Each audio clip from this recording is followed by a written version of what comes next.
ನಮಸ್ತೆ, ಮಂಗಳ ಕ್ರಾಫ್ಟ್ ಚಾನಲ್ಗೆ ನಿಮಗೆ ಸ್ವಾಗತ. ನಾನು ನಿಮ್ಮ ಮಂಗಳ ಪ್ರವೀಣ್. ಇವತ್ತು ನಾನು ನಿಮಗೆ 11 ಹೂಗಳಿಂದ ಕೂಡಿದ ಗಣಪತಿ ಹಾರ ಹೇಗೆ ಮಾಡೋದು ಅಂತ ಹೇಳಿ ತೋರಿಸಿಕೊಡ್ತೀನಿ. ನಿಮಗೆ ನನ್ನ ಈ ವಿಡಿಯೋ ಇಷ್ಟ ಆದಲ್ಲಿ ಲೈಕ್, ಶೇರ್ ಹಾಗೂ ಕಮೆಂಟನ್ನು ಮಾಡಿ. ಬೇಕಾಗುವ ಸಾಮಗ್ರಿಗಳು: ಗ್ರೀನ್ ಕಲರ್ ಸಂತದ ತಗಡನ್ನು ಕಟ್ ಮಾಡಿ ಇಟ್ಕೊಂಡಿದ್ದೇನೆ, ಕತ್ತರಿ, ಪಿಂಕ್ ಕಲರ್ ಕುಂದನ್, ನೂಲು, 4 ಸೆಂಟಿಮೀಟರ್ನ ಕಾರ್ಡ್, ಹತ್ತಿಯ ಎಳೆಗಳು ಮತ್ತು ಗ್ಲೂ. 4 ಸೆಂಟಿಮೀಟರ್ನ ಕಾರ್ಡನ್ನು ತೆಗೆದುಕೊಂಡು ವಿಡಿಯೋದಲ್ಲಿ ತೋರಿಸಿರುವ ಹಾಗೆ ನೂಲನ್ನು ಇಟ್ಟು ಹತ್ತಿಯ ಎಳೆಯಿಂದ 12 ಸುತ್ತನ್ನು ಸುತ್ತಿ.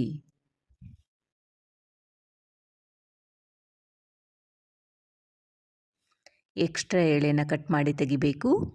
ಎಳೆಗಳನ್ನು ಕಾರ್ಡ್ನಿಂದ ಬೇರ್ಪಡಿಸಿ ನೂಲಿನಿಂದ ಗಂಟನ್ನು ಹಾಕಿ.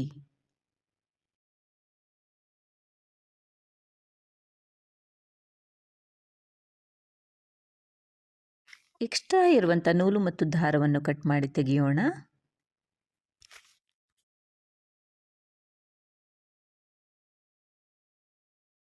ಒಂದನೇ ಪೆಟಲ್ ಮೇಲೆ ಎರಡನೇ ಪೆಟಲ್ನ ಇಡಿ. ಮೂರನೇ ಪೆಟಲ್ನ ಮೊದಲ ಭಾಗವನ್ನು ಎರಡನೇ ಪೆಟಲ್ನ ಮೇಲ್ಭಾಗದಿಂದ ತಂದು ಮೊದಲನೇ ಪೆಟಲ್ನ ಅಡಿಭಾಗದಿಂದ ತೆಗೆದುಕೊಂಡು ಬರಬೇಕು. ನಾಲ್ಕನೇ ಪೆಟಲನ್ನು ಮೂರನೇ ಪೆಟಲ್ನ ಮೇಲ್ಭಾಗದಿಂದ ಎರಡನೇ ಪೆಟಲ್ನ ಅಡಿಭಾಗದಿಂದ ತಂದು ಮೊದಲ ಪೆಟಲ್ ಜೊತೆಗೆ ಸೇರಿಸಿ ಕಟ್ಟನ್ನು ಹಾಕ್ಕೊಳ್ಳಿ. ನಾನಿಲ್ಲಿ ಹಸಿರು ಕಲರ್ ಸಂತದ ತಗಡಿನಿಂದ ಕಟ್ಟನ್ನು ಹಾಕ್ಕೊಳ್ತಿದ್ದೀನಿ. ಈಗ 5ನೇ ಪೆಟಲ್ನ ಮೊದಲ ಭಾಗವನ್ನು 4ನೇ ಪೆಟಲ್ನ ಮೇಲ್ಭಾಗದಿಂದ 3ನೇ ಪೆಟಲ್ನ ಕೆಳಭಾಗದಿಂದ ತಂದು 2ನೇ ಪೆಟಲ್ ಜೊತೆಗೆ ಸೇರಿಸಿ ಕಟ್ಟನ್ನು ಹಾಕ್ಕೊಳ್ಳಿ. ಇದೇ ತರಹ 6ನೇ ಪೆಟಲನ್ನು 5ನೇ ಪೆಟಲ್ನ ಮೇಲ್ಭಾಗದಿಂದ 4ನೇ ಪೆಟಲ್ನ ಕೆಳಭಾಗದಿಂದ ತಂದು 3ನೇ ಪೆಟಲ್ ಜೊತೆಗೆ ಸೇರಿಸಿ ಕಟ್ಟನ್ನು ಹಾಕ್ಕೊಳ್ತಿದ್ದೀನಿ. ಹೀಗೆ ಪ್ರತಿಯೊಂದು ಪೆಟಲನ್ನು ಅದರ ಹಿಂದಿನ ಮೊದಲ ಪೆಟಲ್ನ ಮೇಲ್ಭಾಗದಿಂದ 2ನೇ ಪೆಟಲ್ನ ಅಡಿಭಾಗದಿಂದ ತಂದು 3ನೇ ಪೆಟಲ್ ಜೊತೆಗೆ ಸೇರಿಸಿ ಕಟ್ಟನ್ನು ಹಾಕ್ಕೊಳ್ತಾ ಆ ಹೂವನ್ನು ಫಿನಿಶ್ ಮಾಡಿಕೊಳ್ಬೇಕು.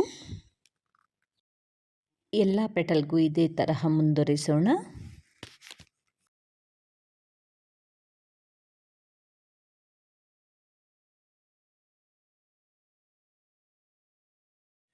ನನ್ನ ಚಾನಲ್ ಆದ ಮಂಗಳ ಕ್ರಾಫ್ಟ್ನಲ್ಲಿ ಇದೇ ತರಹ ಗಣಪತಿಗೆ ಕಡುಬಿನ ಹಾರವನ್ನು ಮಾಡಿ ಹಾಕಿದ್ದೇನೆ. ಅದರ ಲಿಂಕ್ ಮೇಲೆ ಬರ್ತಾ ಇದೆ, ನೀವು ಬೇಕಾದರೆ ನೋಡಿಕೊಂಡು ಮಾಡಬಹುದು.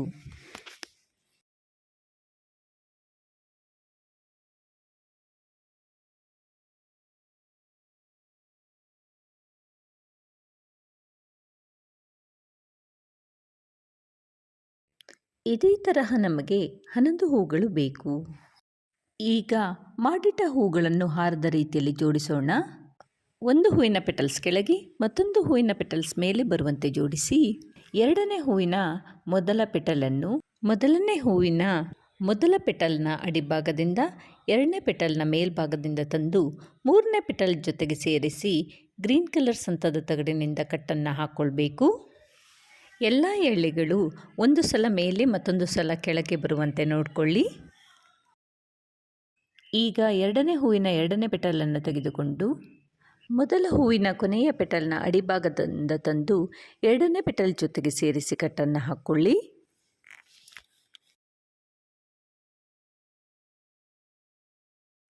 ಉಳಿದೆರಡು ಪೆಟಲ್ಗಳನ್ನು ಒಟ್ಟಿಗೆ ಸೇರಿಸಿ ಗ್ರೀನ್ ಕಲರ್ ಸಂತದ ತಗಡಿನಿಂದ ಕಟ್ಟನ್ನು ಹಾಕ್ಕೊಳ್ತಿದ್ದೇನೆ. ಈಗ 3ನೇ ಹೂವಿನ ಪೆಟಲ್ಸನ್ನು ಆಲ್ಟರ್ನೇಟ್ ಆಗಿ ಇಡಬೇಕು. ಇದರ ಮೊದಲ ಪೆಟಲನ್ನು 2ನೇ ಹೂವಿನ ಕೊನೆಯ ಪೆಟಲ್ನ ಮೇಲ್ಭಾಗದಿಂದ 2ನೇ ಪೆಟಲ್ನ ಅಡಿಭಾಗದಿಂದ ತಂದು 3ನೇ ಪೆಟಲ್ ಜೊತೆಗೆ ಸೇರಿಸಿ ಕಟ್ಟನ್ನು ಹಾಕ್ಕೊಳ್ಳಿ. ಈಗ 3ನೇ ಹೂವಿನ 2ನೇ ಪೆಟಲನ್ನು 2ನೇ ಹೂವಿನ 2ನೇ ಪೆಟಲ್ನ ಅಡಿಭಾಗದಿಂದ ತಂದು 3ನೇ ಪೆಟಲ್ ಜೊತೆಗೆ ಸೇರಿಸಿ ಕಟ್ಟನ್ನು ಹಾಕ್ಕೊಳ್ಳಿ.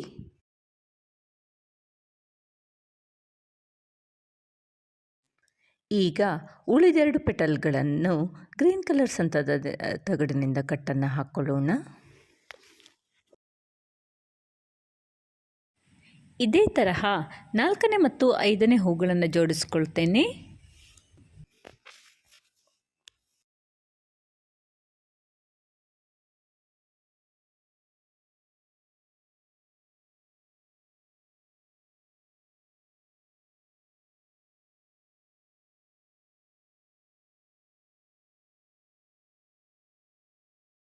ನೋಡಿ, ಈಗ 5ನೇ ಹೂವನ್ನು ಜೋಡಿಸ್ತಿದ್ದೀನಿ.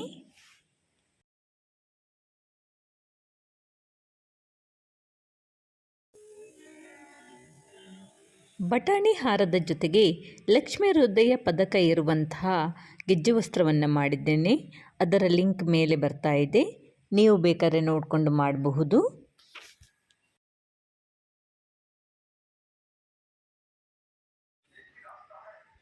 ಒಂದು ಸೈಡಿನ ಚೈನ್ ಮುಗಿದಿದೆ. ಇದೇ ತರಹ ಇನ್ನೊಂದು ಬದಿ ಕೂಡ ಮಾಡಿಕೊಳ್ಬೇಕು. ಈಗ 2 ಚೈನನ್ನು ವಿಡಿಯೋದಲ್ಲಿ ತೋರಿಸಿರುವ ಹಾಗೆ ವಿ ಶೇಪ್ನಲ್ಲಿಡಿ. ಮಧ್ಯದಲ್ಲಿ ಒಂದು ಹೂವನ್ನು ಪೆಂಡೆಂಟ್ ತರಹ ಜೋಡಿಸೋಣ. ಕಟ್ ಹಾಕದೆ ಬಿಟ್ಟಿರುವಂಥ ಪೆಂಡೆಂಟ್ನ 3 ಪೆಟಲ್ಗಳನ್ನು ಚೈನಿನ 3 ಪೆಟಲ್ಗೆ ಜೋಡಿಸಬೇಕು. ಪೆಂಡೆಂಟ್ನ ಮೊದಲ ಪೆಟಲನ್ನು ಚೈನಿನ 2ನೇ ಪೆಟಲ್ನ ಅಡಿಭಾಗದಿಂದ ತಂದು 3ನೇ ಪೆಟಲ್ ಜೊತೆಗೆ ಸೇರಿಸಿ ಕಟ್ಟನ್ನು ಹಾಕ್ಕೊಳ್ಬೇಕು. ಎಲ್ಲ ಎಳೆಗಳು ಒಂದು ಸಲ ಮೇಲೆ ಮತ್ತೊಂದು ಸಲ ಕೆಳಗೆ ಇರುವಂತೆ ನೋಡಿಕೊಳ್ಳಿ. ಈಗ ಪೆಂಡೆಂಟ್ನ 2ನೇ ಪೆಟಲ್ ಚೈನಿನ ಮೊದಲ ಪೆಟಲ್ನ ಮೇಲ್ಭಾಗದಿಂದ ತಂದು 2ನೇ ಪೆಟಲ್ ಜೊತೆಗೆ ಸೇರಿಸಿ ಕಟ್ಟನ್ನು ಹಾಕ್ಕೊಳ್ಳೋಣ. ಈಗ ಉಳಿದೆರಡು ಎಳೆಗಳನ್ನು ಒಟ್ಟಿಗೆ ಸೇರಿಸಿ ಕಟ್ಟನ್ನು ಹಾಕ್ಕೊಳ್ಬೇಕು. ಇದೇ ತರಹ ಪೆಂಡೆಂಟ್ನ ಇನ್ನೊಂದು ಬದಿಯನ್ನು ಮತ್ತೊಂದು ಚೈನಿಗೆ ಜೋಡಿಸೋಣ. ಇಲ್ಲೂ ಕೂಡ ಪೆಂಡೆಂಟ್ನ ಮೊದಲ ಎಳೆಯನ್ನು ಚೈನಿನ ಮೊದಲ ಎಳೆಯ ಅಡಿಭಾಗದಿಂದ 2ನೇ ಎಳೆಯ ಮೇಲ್ಭಾಗದಿಂದ ತಂದು 3ನೇ ಎಳೆಯ ಜೊತೆಗೆ ಸೇರಿಸಿ ಕಟ್ಟನ್ನು ಹಾಕ್ಕೊಳ್ಬೇಕು.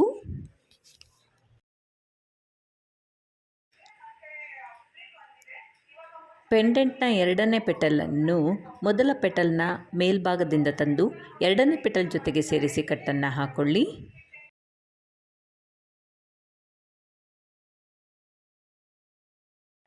ಉಳಿದೆರಡು ಪೆಟಲ್ಗಳನ್ನು ಒಟ್ಟಿಗೆ ಸೇರಿಸಿ ಕಟ್ಟನ್ನು ಹಾಕ್ಕೊಳ್ಬೇಕು. ಈಗ 2 ಬದಿಯ ಚೈನಿನ ಮೊದಲ 3 ಎಳೆಗಳು ಹಾಗೆ ಉಳಿದಿದ್ದೆ. ಆ 3 ಎಳೆಗಳನ್ನು ಒಟ್ಟಿಗೆ ಸೇರಿಸಿ ಹಸಿರು ಕಲರ್ ತಗಡಿನಿಂದ ಕಟ್ಟನ್ನು ಹಾಕ್ಕೊಳ್ಳಿ. ಈಗ ಹೂವಿನ ಮಧ್ಯಭಾಗಗಳಿಗೆ ಗಮ್ಮನ್ನು ಹಾಕ್ಕೊಳ್ಳೋಣ.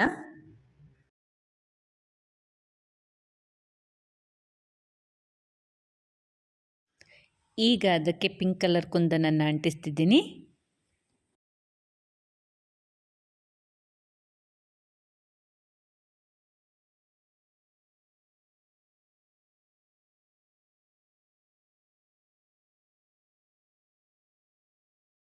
ನೋಡಿ, ಈಗ 11 ಹೂಗಳಿಂದ ಕೂಡಿದ ಗಣಪತಿ ಹಾರ ಈಗ ರೆಡಿ ಇದೆ.